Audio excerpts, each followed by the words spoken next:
I will talk to you a little bit about what we call RF compatibility testing and how we do this at the European Space Agency. The European Space Agency is responsible for the European Space Tracking Network, which is a network of ground stations used to communicate with satellites.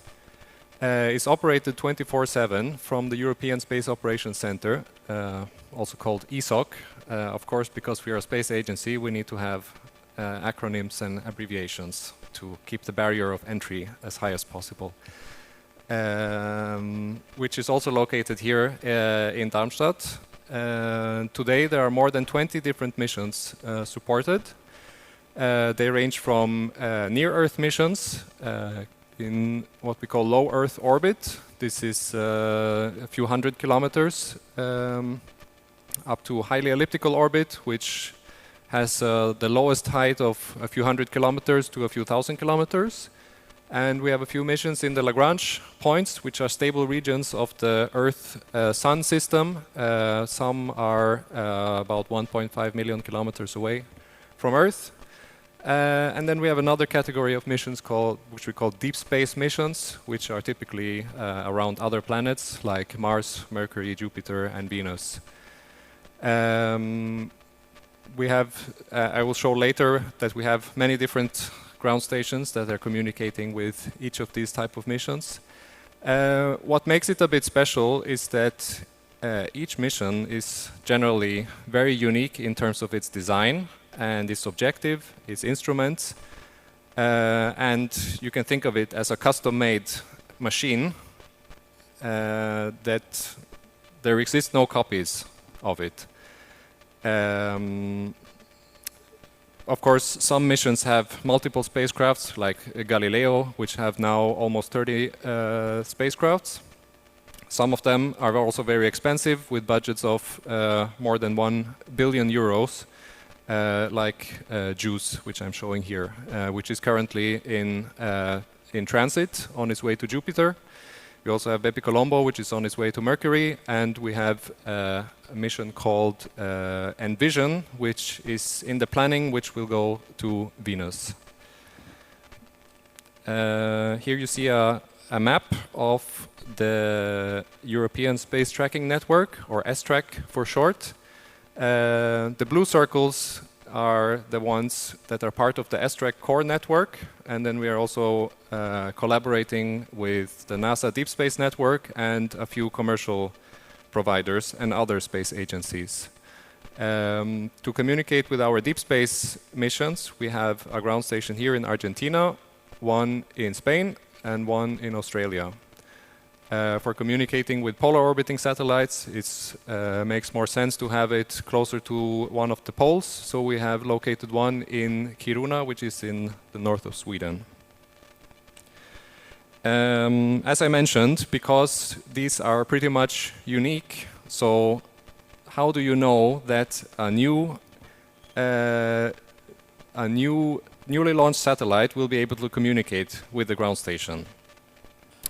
Do you want to wait until it's launched and hope for the best? Or can we do something better? Testing when it's in orbit, I would say, is quite risky.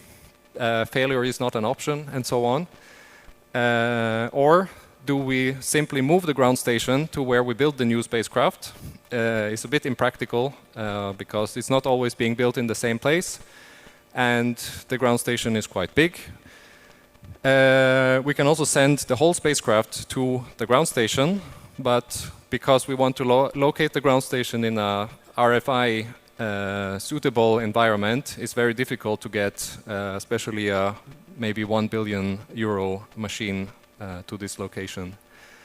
Unless, by chance, the spacecraft needs to go there anyway, which is the case for our ground station in French Guiana, in Kourou, which is also where we launch the spacecraft from, on the Ariane 5, 6 and the Vega launchers. But of course not all missions are launched from there. Recently we have also launched a few using the Falcon 9 from SpaceX. So what we have since many years now have had here in Darmstadt is what we call the ground segment reference facility, which contains every subsystem from the ground station, representative version of it. And instead of bringing the whole spacecraft to ESOC, we take out the important parts, most importantly the transponder, which is the RF system, along with the onboard computer, which is used for generating data and receiving commands. And we pack it together in this rack, which we call a suitcase, because it's so nice and small and portable, relatively at least. After we have done sometimes several weeks of testing, sometimes even months of testing, we issue a statement of compatibility, which is a requirement before the launch.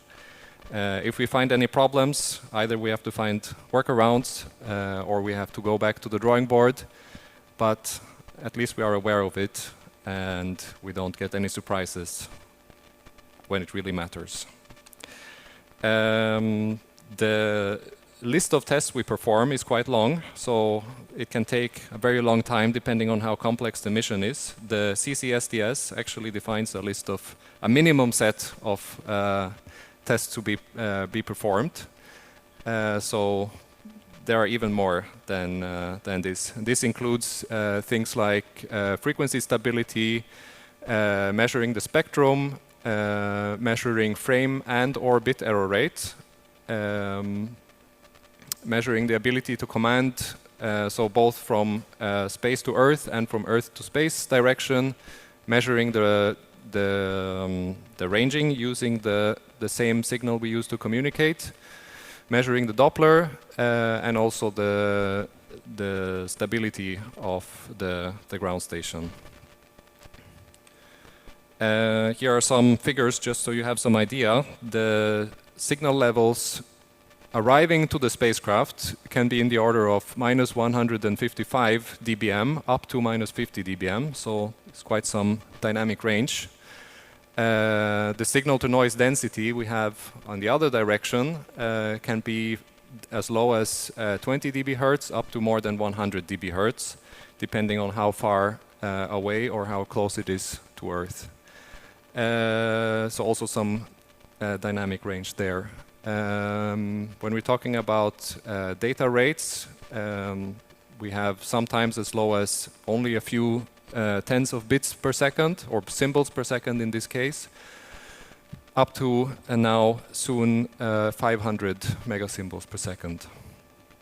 Here are some example results that we might find. We measure the phase noise, we measure the spectral purity, and we measure the frame error rate and compare it to the theoretical or simulated results.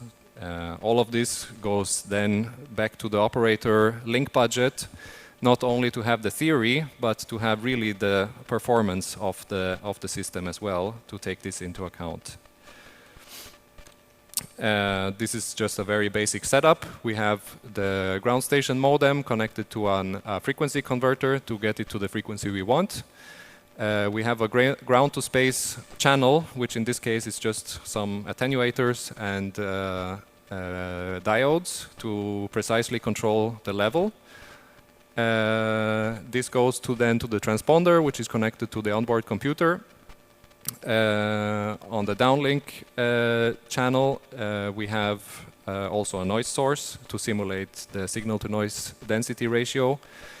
Going to a frequency converter again to get it from the RF frequency to the IF, which is what the modem supports. What we have recently realized to reduce the amount of risk when we actually bring everything together is that we can do a bit of preparation.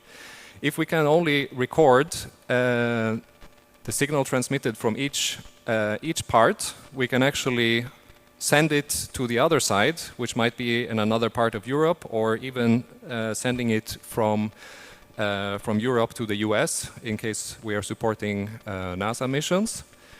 And this is done via OneDrive or Dropbox or even email if you have a small file.